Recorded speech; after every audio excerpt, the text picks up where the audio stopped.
Hello friends. तो ये जो चैप्टर है ये बीए फर्स्ट ईयर के सेकंड सेम का पॉलिटिकल साइंस सब्जेक्ट का चैप्टर है, जो चैप्टर 5 है यूनिट सेकंड का।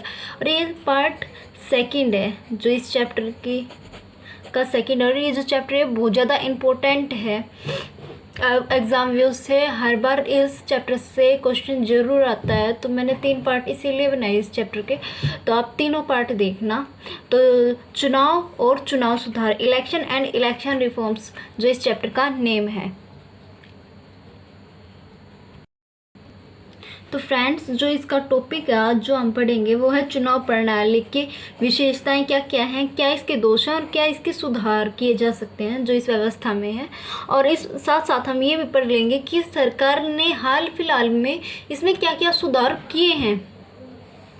तो election system, features, defects and reforms. तो पहले हम बात करेंगे, तो पहले थोड़ा बता देते हैं। जो भारत में भारत है वो एक लोकतांत्रिक देश है। तो यहाँ पर चुनाव किए जाते हैं। जनता चुनाव के माध्यम से अपने नेता का चयन करती है। तो चुनाव प्रत्यक्ष या अप्रत्यक्ष तरीके से किए जाते हैं। लेकिन अगर चुनाव स्वतंत्र और निष्पक्ष ही न हो तो चुनाव कराने का फ़ायदा ही क्या। तो इसलिए अगर चुनाव को निष्पक्ष और स्वतंत्र कराने के लिए ही भारत में चुनाव आयोग का गठन किया गया है। तो अब हम पढ़ेंगे कि भारत की जो चुनाव प्रणाली में क्या क्या विशेषताएं हैं। तो पहला है पॉइंट है सार्वभौमिक वयस्क अधिकार। जो भारत में जो वोट देने का अधिकार है वो सभी लोगों को दिया गया है। भारत में धर्म, जाति, भाषा, लिंग, नस्ल के आधार पर कोई भेदभाव किए बिना ही लोगों को वोट देने का अधिकार दिया गया है। भारत में जो पहले मतदान की आयु थी वो 21 वर्ष थी, लेकिन जो 61वें संशोधन के द्वारा इसकी आयु को घटाकर अब 18 कर दिया गया। अब जो भी व्यक्ति 18 वर्ष का हो गया है वो वोट देने के लिए एलिजिबल है, वो वोट को दे सकता है। पॉइंट नंबर 2 है गुप्त मतदान। जो भारत में सभी चुनाव में जो मतदान है वो गुप्त तरीके से कराए जाते हैं। और ऐसे करने का कारण भी है ताकि जो मतदाता है, जो वोटर है, वो अपना जो वोट है वो निर्भीक होकर बिना डर के साथ वोट है वो उम्मीदवार को डाल सके। और उम्मीदवार को भी मालूम ना हो कि किसने उसे मत दिया और किसने ना दिया, ताकि जब कोई भी उम्मीदवार जीते तो वो किसी व्यक्ति के साथ इस आधार पर भेदभाव ना करे या उसका काम ना करे कि इसने मेरे को वोट नहीं दिया तो उसका काम नहीं करे। तो इसलिए गुप्त मतदान हमारे जो चुनाव प्रणाली की वो एक विशेषता भी साबित होता है कि इससे जो लोग हैं वो निडर होकर वोट डाल सकते हैं, अपने कैंडिडेट को चुन सकते हैं। पॉइंट नंबर 3 है ऐच्छिक मतदान। भारत में जो मतदान करना है या नहीं करना ये निर्णय आपके ऊपर है, आपकी इच्छा के ऊपर निर्भर है कि आप वोट दे सकते हैं या नहीं भी। तो इसी तरह बहुत सारे लोग हैं जो भारत में वोट नहीं देते, तो ये एक समस्या के रूप में भी उभर कर आता है। लेकिन अगर कोई व्यक्ति वोट नहीं देता है तो उसे जेल नहीं हो सकती या कोई सजा का प्रावधान नहीं किया गया है संविधान में। पॉइंट नंबर 4 है स्थानों का आरक्षण। भारतीय संविधान के अनुच्छेद या आर्टिकल 320 और 382 में लोकसभा और राज्य विधानसभा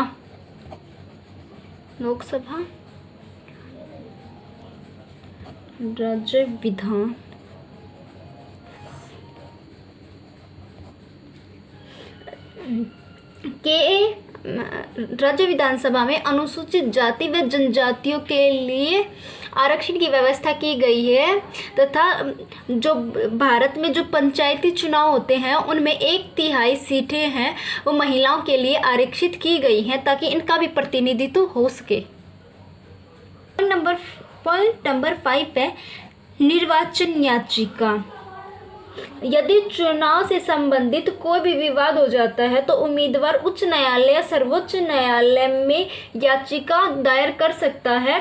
और उस पर जो सर्वोच्च न्यायालय, उच्च न्यायालय है वो उस व्यक्ति को सजा भी दे सकता है जिस व्यक्ति ने चुनाव जीतने के लिए अनुचित साधन अपनाए गए हैं, और उसके निर्वाचन को रद्द भी कर सकता है अगर उसने जो चुनाव में जो जीत हासिल की है वो गलत सोर्सेस से की है।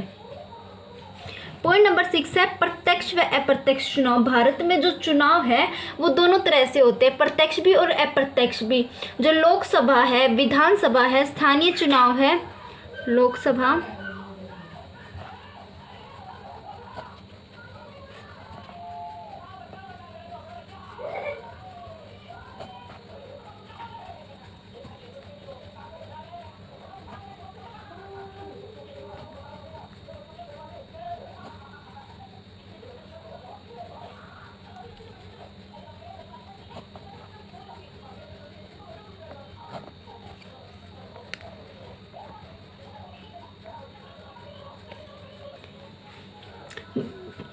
जो भारत में है, जो लोकसभा, विधानसभा और पंचायत के जो चुनाव है वो प्रत्यक्ष किए जाते हैं, मतलब जनता अपने प्रतिनिधियों को वोट डालकर चुनती है। लेकिन जो राज्य विधानसभा है, राष्ट्रपति और उपराष्ट्रपति के चुनाव अप्रत्यक्ष तौर से होते हैं, मतलब जो जनता द्वारा चुने गए प्रतिनिधि हैं वो राष्ट्रपति उपराष्ट्रपति के चुनाव में हिस्सा लेते हैं, न कि जनता खुद अपने उम्मीदवार को चुनती है। तो ये अप्रत्यक्ष तरीका होता है और इससे राज्य विधानसभा, राष्ट्रपति और उपराष्ट्रपति के चुनाव कराए जाते हैं। पॉइंट नंबर 7 है चुनाव प्रचार की सुविधा। जो भारत की चुनाव प्रणाली में एक विशेषता यह भी है कि यहाँ मान्यता प्राप्त जो राजनीतिक दल है वो आकाशवाणी और दूरदर्शन के माध्यम से अपनी जो प्रचार है, चुनाव का प्रचार है वो कर सकते हैं और अधिक से अधिक मतदाताओं के द्वारा अपनी बातों को या अपने उद्देश्य को पहुंचा सकते हैं ताकि वे वोट प्राप्त कर सके। और इसके लिए निश्चित समय भी निर्धारित किया गया है कि लिमिट होती है कि आप इतना लिमिट तक इस पार्टी का चुनाव प्रचार होगा, इस लिमिट तक अगली पार्टी का चुनाव प्रचार होगा। तो ये लिमिट भी तय की गई है ताकि सत्ता पार्टी सिर्फ अपना अपना प्रचार इन माध्यमों से ना करे और भी पार्टी अपना प्रचार है वो कर सके। पॉइंट नंबर 8 है धन व्यय की सीमा। जो भारत में जो लोकतंत्र की गरिमा और समता को बनाए रखने के लिए लोकसभा, विधानसभा, स्थानीय निकायों में जो उम्मीदवार हैं उसकी जो निश्चित राशि तय की गई है कि वो चुनाव में कितनी राशि तक खर्च कर सकता है। जो 2014 में है वो लोकसभा में जो उम्मीदवार के लिए खर्चने की राशि है वो 70 लाख तय की गई है कि 70 लाख एक उम्मीदवार चुनाव प्रचार के लिए खर्च कर सकता है। पॉइंट नंबर 9 है अपराधियों के लिए चुनाव लड़ने पर प्रतिबंध। भारत में किसी भी ऐसे व्यक्ति को चुनाव लड़ने का अधिकार नहीं है जिसे अनुसूचित जाति, जनजाति संबंधित कोई भी मामला हो या दहेज आदि मामलों में दोषी करार पाया गया हो या 2 वर्ष से अधिक की सजा किसी व्यक्ति को मिली हो तो उस व्यक्ति को चुनाव लड़ने का अधिकार नहीं है। एकल चुनाव आयोग। भारत में जो चुनाव का जो प्रबंधन की व्यवस्था की गई है वो चुनाव आयोग करता है और संविधान के तहत जो चुनाव का जो प्रबंधन के लिए एक ही आयोग है ना वो गठित किया गया है जिसका नाम मैंने चुनाव आयोग बताया। वही संसद, राज्यसभा, विधानमंडल या राज्य विधानमंडल इन सभी चुनाव के जो भी प्रबंध है वो चुनाव आयोग ही करता है। तो भारत में जो चुनाव आयोग है वो एक ही है, मतलब एक ही आयोग गठित किया गया है चुनाव को निष्पक्ष और स्वतंत्र कराने के लिए। तो भारत में जो एकल चुनाव आयोग की व्यवस्था की गई है। आगे हम पढ़ेंगे भारत में चुनाव प्रणाली के क्या क्या दोष आ गए हैं, तो वो हम पढ़ेंगे। ये टॉपिक है, ये कई बार पेपर में पूछा गया है तो इसको ध्यान से सुनना। तो जो दोष हैं उनमें फर्स्ट पॉइंट है अत्यधिक राजनीतिक दल। जो भारत में जो राष्ट्रीय स्तर पर राजनीतिक दल है वो तो बहुत ही कम है, लेकिन जो क्षेत्रीय आधार पर है वहाँ पर हमारे जो देश में राजनीतिक दल है वो बहुत ज़्यादा है। ऐसा लगता है जैसे कि जो क्षेत्रीय स्तर पर है वो वहाँ पर तो क्षेत्रीय दलों की बाढ़ सी आ गई है। अभी जो चुनाव आयोग ने जो क्षेत्रीय दल बताएं कि कितने क्षेत्रीय दल हैं भारत में, उनकी संख्या 57 है। तो 57 हमारे देश में अभी क्षेत्रीय दल हैं। तो ये भी एक दोष का कारण बन जाता है कि भारत में बहुत अधिक क्षेत्रीय दल हैं, जिसके कारण व्यक्तियों को मतदान देने में कई बार समस्या का सामना करना पड़ता है कि उन्हें उन सभी राजनीतिक दलों के बारे में सोचना पड़ता है। तो हमारे यहाँ क्षेत्रीय दलों की भरमार पर है। पॉइंट नंबर 2 है प्रतिनिधियों को वापस बुलाने की व्यवस्था का न होना। स्विट्जरलैंड में जो प्रतिनिधि जनता और राज्य के प्रति समर्पित नहीं होते उन्हें उसे उनके पद के दायित्व से मुक्त कर दिया जाता है और उनकी जगह जो दूसरा प्रतिनिधि होता है उन्हें चुनकर भेज दिया जाता है। लेकिन भारत में यह व्यवस्था नहीं है। भारत में अगर कोई व्यक्ति एक बार चुन लिया जाता है तो वो अपना पूरा टाइम पीरियड पूरा करके ही वापस आ सकता है। हम उसको पहले या मतलब कि उसके टाइम होने से पहले नहीं बुला सकते। तो यह भारत की चुनाव प्रणाली का एक दोष यह भी है कि जो भारत में जो भी उम्मीदवार है उनको जो उम्मीदवार जनता तथा राज्य के प्रति वफादार नहीं हैं उन्हें समय से पहले नहीं बुलाया जा सकता। पॉइंट नंबर 3 है दोषपूर्ण मतदाता सूचियाँ। भारत की चुनाव प्रणाली है उसका दोष एक ही है भी है कि जो मतदाता सूची है उसमें अनेक प्रकार की गलतियां पाई जाती हैं। कभी उनकी सूचनाएं होती हैं वो मतदाताओं की वो गलत लिखी जाती हैं, या कई बार जो मृत व्यक्ति है उनका भी नाम कई सालों तक आता रहता है मतदाता सूची में, और कई बार जिन व्यक्ति 18 साल से ऊपर हो जाते हैं उनका कई बार नाम भी नहीं आता या लिखा भी नहीं जाता। तो ये कई दोष हैं मतदाता सूचियों में जो आते रहते हैं। पॉइंट नंबर 4 है मतदान का कम प्रतिशत। भारत की जो जनसंख्या वो बहुत ज़्यादा है और उसके आधार पर हम देखें तो मतदान बहुत ही कम लोग करते हैं। 2000 जो 15वीं लोकसभा है उसमें केवल 57.86% लोगों ने वोट दिया था, और जो 17वीं लोकसभा है उसमें 67.1% लोगों ने वोट दिया है। तो इस तरह हम देखते हैं कि जो भारत में जो वोट देने का या मतदान देने की जो संख्या है वो बहुत ही कम है। बहुत ही कम परसेंट लोग हैं जो वोट देते हैं, और कई बार देखने को आता है कि पढ़े लिखे भी बच्चे वोट नहीं देते। तो ये एक समस्या बनकर उभर रहा है। हमारी चुनाव प्रणाली में एक समस्या यह भी है, और ये भविष्य में और भी बढ़ सकती है, क्योंकि लोग इंटरेस्ट ही नहीं दिखा रहे अपना वोट देने में। पॉइंट नंबर 5 है जाली मतदान। जो दोषपूर्ण मतदाताओं सूचियों के कारण भी जो जाली मतदान की जो प्रवृत्ति है वो दिन प्रतिदिन बढ़ रही है। जाली वोट या जाली मतदान का मतलब होता है जो व्यक्ति मर गया है उसके नाम पर कोई और व्यक्ति वोट डाल दे। तो ये कई बार देखने को मिलता है, और ज़्यादातर गाँव में देखने को मिलता है कि महिलाएं हैं वो जो मर गई है, जैसे अगर उनका जैसे आप सरपंच का इलेक्शन का ले लीजिए कि वहाँ पे जो भी उनके कुनबे की जो भी लेडीज़ होती हैं जो उनकी फैमिली की होती हैं वे साड़ी बांध के या घूंघट करके दूसरी लेडीज़ का भी वोट डालने के लिए आ जाती हैं, और कई बार डाल भी देती हैं। तो ये समस्या भारत में जाली वोट की है वो उभर कर आ रही है। पॉइंट नंबर 6 है जाति धर्म संप्रदाय के आधार पर मतदान। जो लोग हैं यह भारत की चुनाव प्रणाली का एक दोष या सबसे बड़ा दोष कहें तो वो ये है कि लोग जाति को देख के, धर्म को देख कर, ये सांप्रदायिक के आधार पर वोट करते हैं, न कि उम्मीदवार जो खड़ा है उसकी काबिलियत को देखकर। तो ये एक समस्या के रूप में उभर रहा है, और कई राजनीतिक दल इस तरह लोगों को फ़ायदा भी उठाते हैं कि जिस एरिया में जिस कास्ट का दबदबा होता है वो उसी उम्मीदवार को वहाँ पर खड़ा करते हैं। पॉइंट नंबर 7 है राजनीति का अपराधीकरण। भारत के चुनाव में अपराधी लोगों की संख्या काफ़ी बड़ी है। विशेष अपराधों को छोड़कर अपराधियों के चुनाव लड़ने पर किसी भी प्रकार का प्रतिबंध नहीं है। संस्था के अनुसार 16वीं लोकसभा में 34% जो सांसद हैं उनके विरुद्ध आपराधिक मामले दर्ज हुए, और 17वीं लोकसभा में 43% के विरुद्ध आपराधिक मामले दर्ज हुए।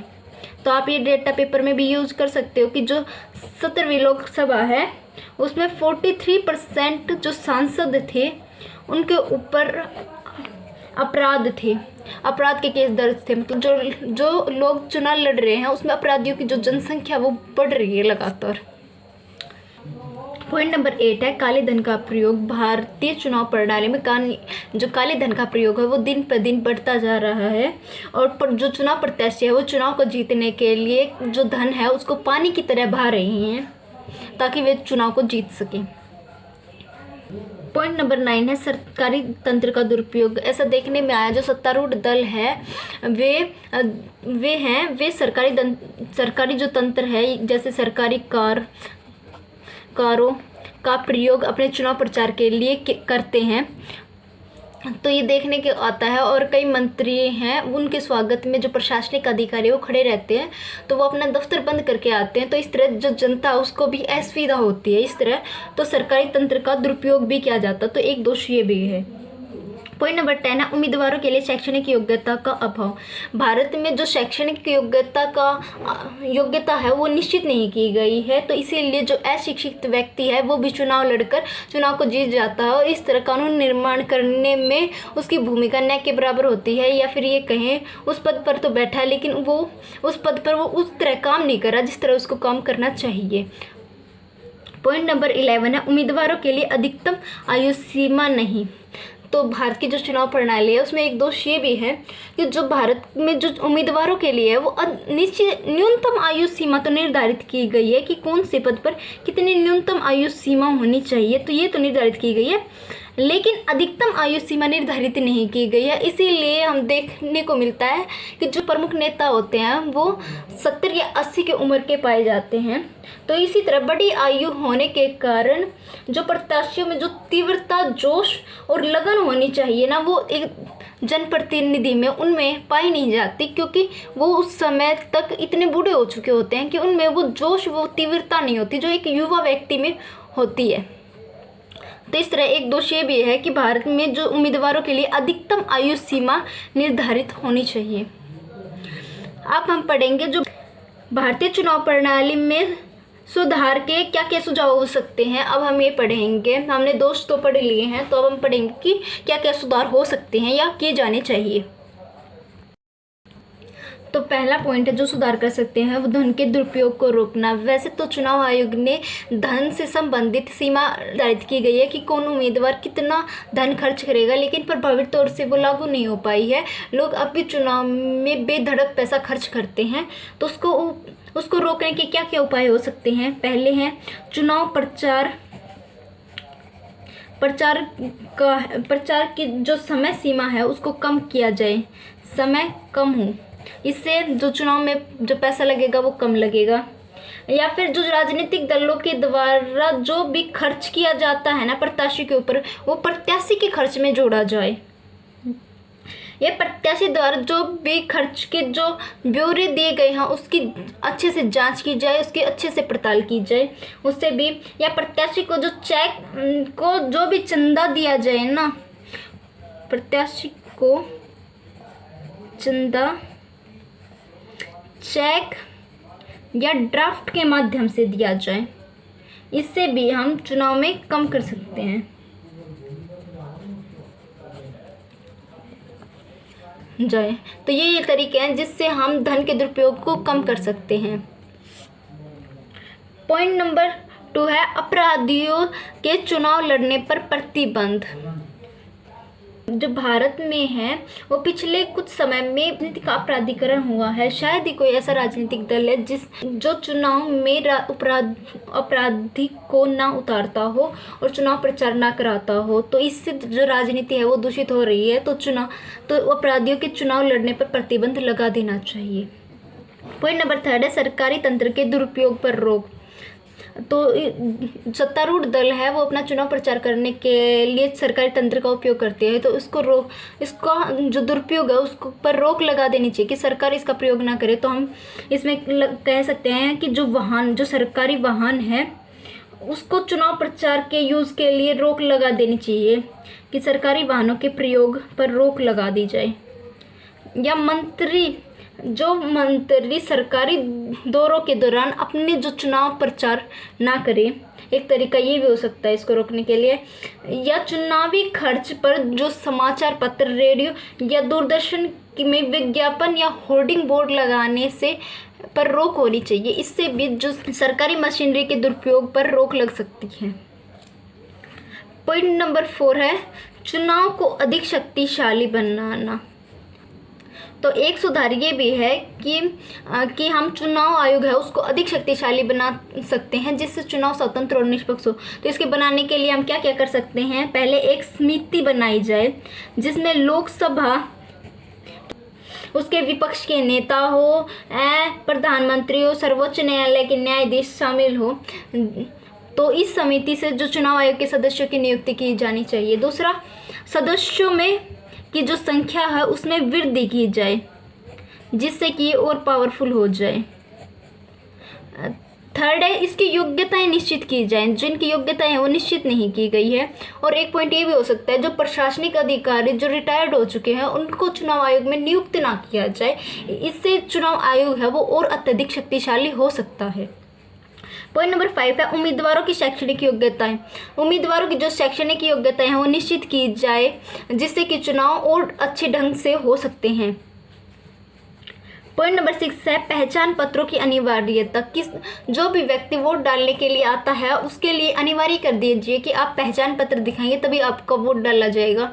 तो इससे भी चुनाव में एक सुधार ये भी महत्वपूर्ण है जिससे कि जाली वोट की समस्या खत्म हो सकती है और साथ में जो चुनाव है वो स्वतंत्र और निष्पक्ष हो सकते हैं।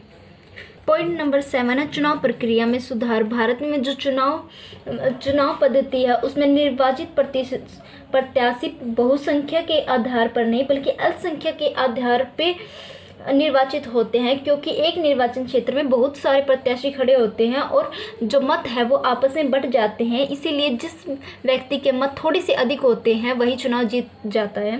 तो अनुपातिक प्रतिनिधित्व की पद्धति को लागू करने से इस समस्या से छुटकारा पाया जा सकता है।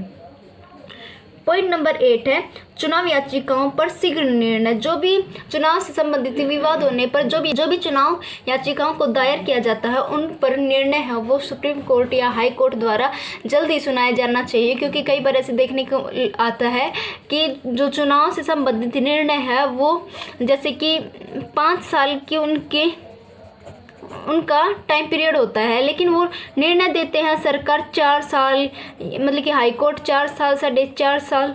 तो इसमें उसका कोई महत्व नहीं रहता क्योंकि उसने तो अपना टाइम पीरियड पूरा ही कर लिया लगभग।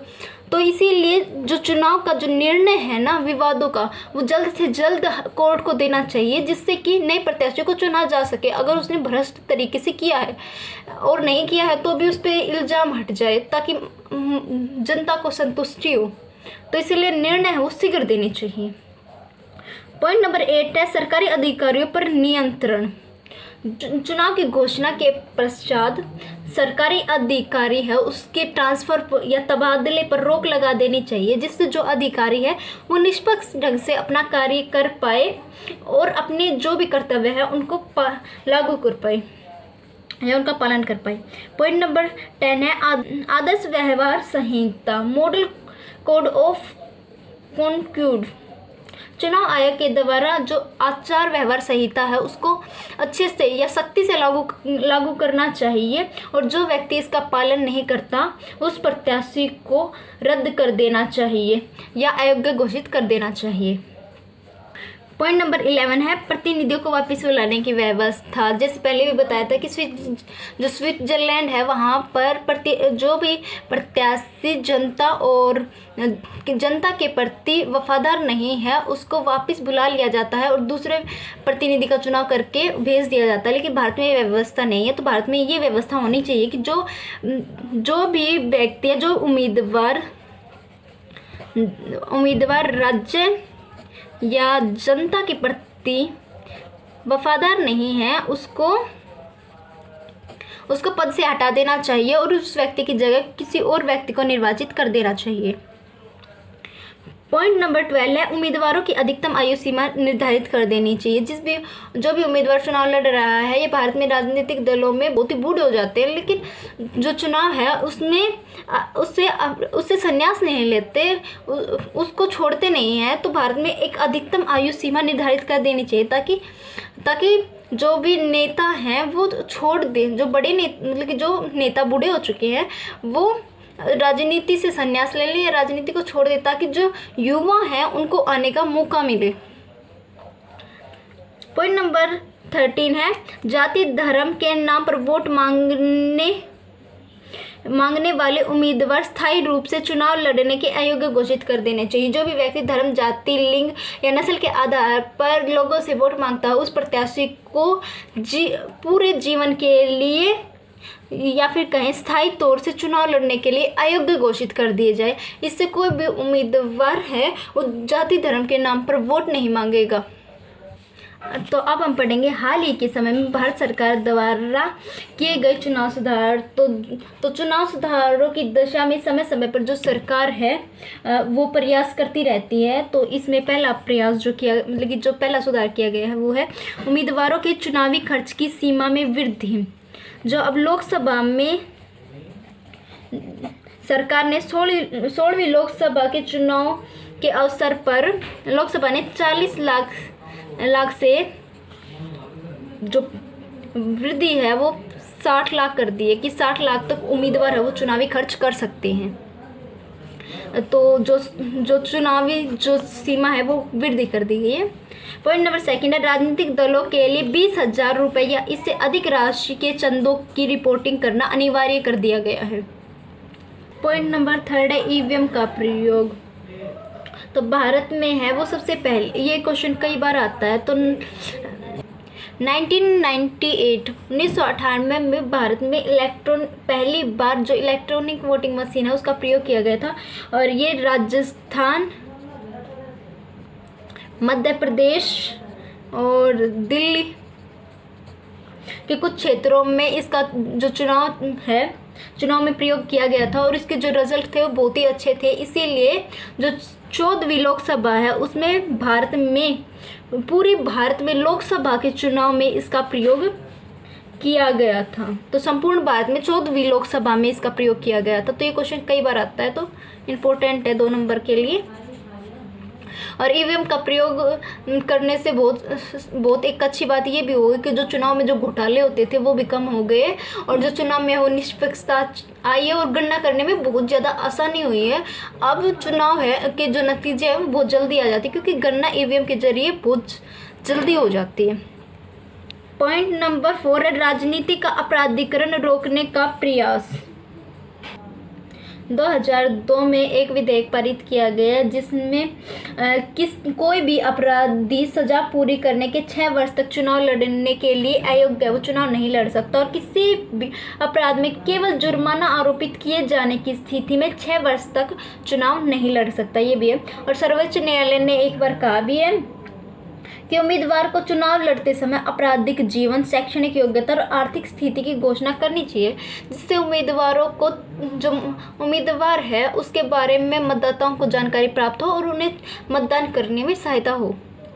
तो कुछ सुधार ये भी किए गए थे जो मैंने बता दिया कि 6 वर्ष तक लड़ नहीं सकते अगर आपका कोई अपराध सिद्ध हो गया है या आपने जुर्माना दिया है।